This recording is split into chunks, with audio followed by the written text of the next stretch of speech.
At this moment of time check, it's already 9:50 in the evening.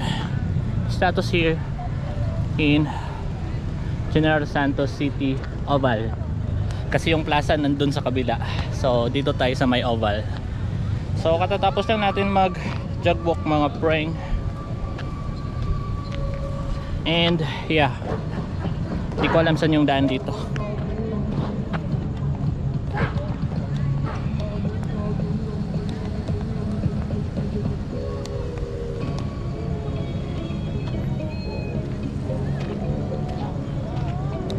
Yun, medyo maliwanag na.